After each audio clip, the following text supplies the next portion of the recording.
October Tale. Oh, that feels good. I said, and I stretched my neck to get out the last of the cramp.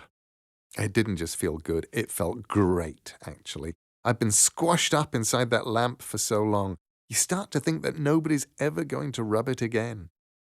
You're a genie, said the young lady, with the polishing cloth in her hand. I am. You're a smart girl, Toots. What gave it away? Well, you appeared in a puff of smoke, She said. And you look like a genie, and you have the turban and the pointy shoes. I folded my arms and blinked.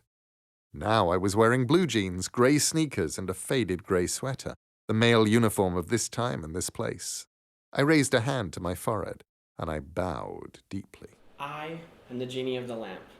Rejoice, O fortunate one. I have it in my powers to grant you 3 wishes. But none of that wishing for more wishes thing. I don't play and you lose a wish. Right? Go for it. I folded my arms again. No. She said. I mean, thanks and all that. I'm fine. I'm good. Honey. I said. Toots, sweetie, perhaps you misheard me. I'm a genie. And the 3 wishes? We're talking anything. Have you ever dreamed of flying? I can give you wings. You want to be wealthy? Richer than Croesus? You want power? Just say it. 3 wishes. Whatever you want. Like I said. She said. Thanks. I'm fine. Would you like something to drink? You must be parched after spending so much time in that lamp. Wine? Water? Tea? Actually, now she came to mention it, I was thirsty. Do you have any mint tea? She made me some mint tea and a teapot that was almost a twin to the lamp in which I'd spent the greater part of the last 1,000 years. Thank you for the tea. No problem. But I don't get it. Everyone I've ever met, they start asking for things. A fancy house, a harem of gorgeous women. Not that you want that, of course. I might. She said. You can't just make assumptions about people. Oh, and don't call me Toots or Sweetie or any of those things. My name's Hazel. Ah. I understood. You want a beautiful woman, then? My apologies. You have but to wish. I folded my arms. No. She said. I'm good. No wishes. How's the tea? I told her that the mint tea was the finest I had ever tasted. She asked me when I had started feeling a need to grant people's wishes, and whether I felt a desperate need to please. She asked about my mother, and I told her that she could not judge me as she would judge mortals, for I was a djinn, powerful and wise, magical and mysterious.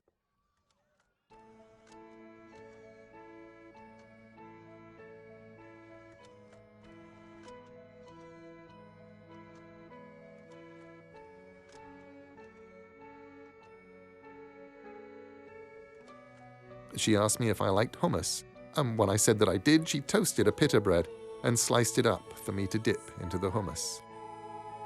I dipped my bread slices into the hummus and ate it with delight. The hummus gave me an idea. And just make a wish. I said helpfully. And I can have a meal fit for a sultan brought into you. Each dish would be finer than the one before, and all served upon golden plates. And you can keep the plates afterwards. It's good. She said with a smile. Would you like to go for a walk? We walked together through the town. It felt good to stretch my legs after so many years in the lamp. We wound up in a public park, sitting on a bench by a lake. It was warm but gusty, and the autumn leaves fell in flurries each time the wind blew.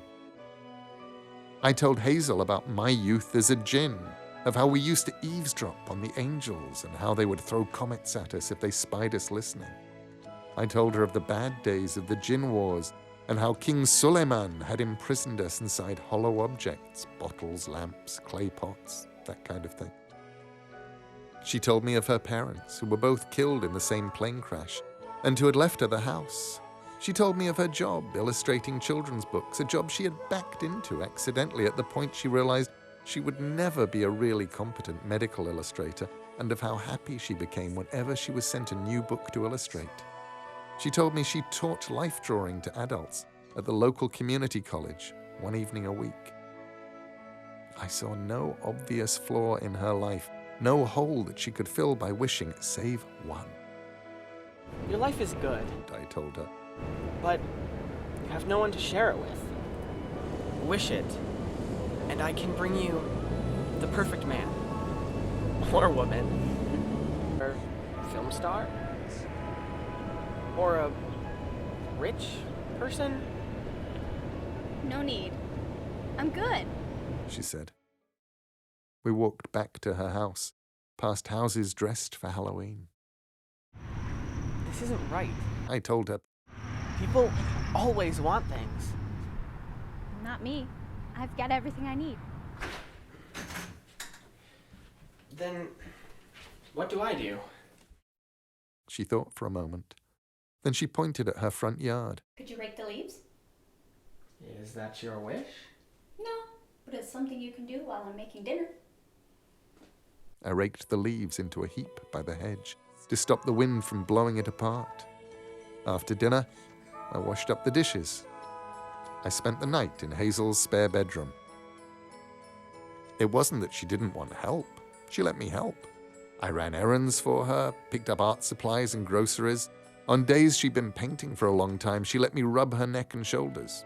I have good, firm hands.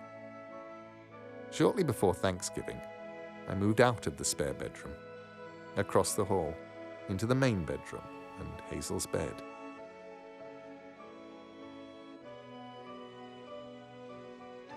I watched her face this morning as she slept. I stared at the shapes her lips make when she sleeps. The creeping sunlight touched her face, and she opened her eyes and stared at me, and she smiled.